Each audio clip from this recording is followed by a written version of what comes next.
Welcome to My Long Island TV. From Manhasset to Montauk, we have traveled our communities to bring you the following events. I'm your host, Waldo Cabrera. My Long Island TV starts now.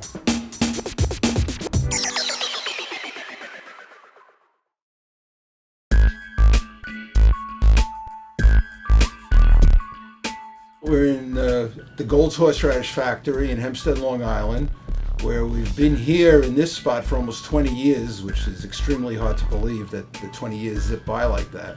There's 4 cousins and 1 daughter, and we're pumping out horseradish. Horseradish cocktail sauce, mustard, sauces, barbecue sauces, Chinese sauces, a couple of soups. We do it all right here under one roof in Long Island, New York. Our grandparents started it in 1932 in the heart of the Depression. They found themselves in possession of a horseradish grater that was the property of my grandfather's cousin.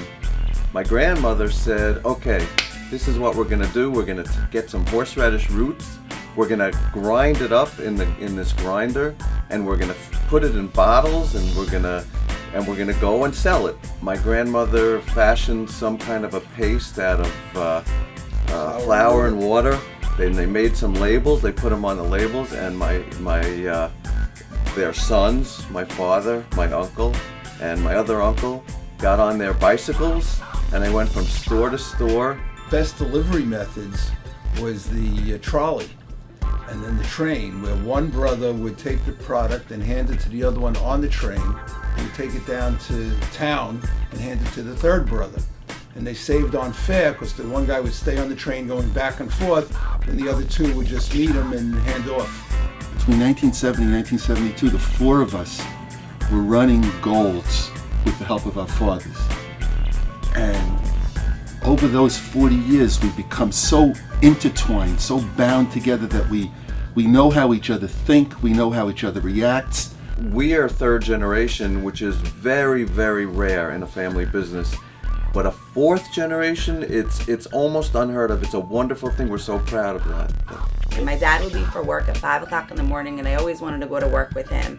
So my mom said, as long as you make your bed, you can go. So I slept on top of the covers, so I didn't have to make my bed. I would just get right out. I would be out there putting bottles into boxes, and I remember, I think I was like 9 or 10 at one point, and I was like, Dad, the guy over there is not going fast enough. I don't have any bottles to put in the boxes. And, you know, at that point, he was like, I think you'll just work out fine here. As soon as we were able to hold crayons in our hand, they threw us in the factory to put red lines on the boxes, meaning that was the box of horseradish and beets. But now we have a lot of different types of horseradish, but then it was just pure white or pure beet and horseradish. Our horseradish is a perishable item, so you want to make sure that every store has the right amount. If you sell them the horseradish and they don't need it, it's going to lay there and it's going to spoil, and the consumer will pick up a bottle and it'll taste bad, and she'll come back again and buy another bottle from that same heavy over purchased lot. She'll say, that's bad also. I'm not going to buy it a 3rd time. So we're really hurting ourselves if we put in too much product. We make the horseradish exactly the same way my grandmother made it. Bigger quantities, a little faster, different type of adhesive on the bottle to hold the label on, but we didn't change the recipe.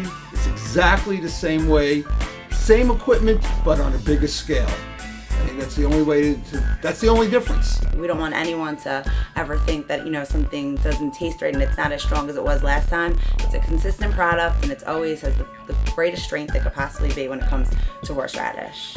And that's what you want, especially when you make those Bloody Marys. You want a nice kick. What happened to the bell? I heard this commercial talking about the benefits of horseradish, but where was the bell? We took the bell out of this particular commercial because it's discussing the health benefits of horseradish, and we thought it should be a little bit more serious, and therefore we left the bell out. Yeah, somebody sent an email saying you're destroying your tradition. You're eliminating the bell. Amazing.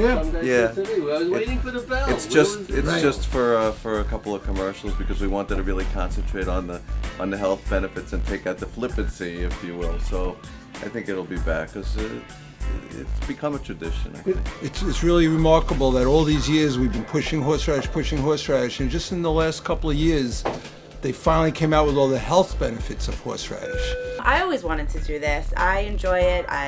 We all get along. It's nice to work with family, and it's nice to work with family because you can trust each other with things. They've all taught me, soup to nuts, what goes on around here. It's nice to know that it's going to keep going. If it's gotta taste great, it's gotta have goals.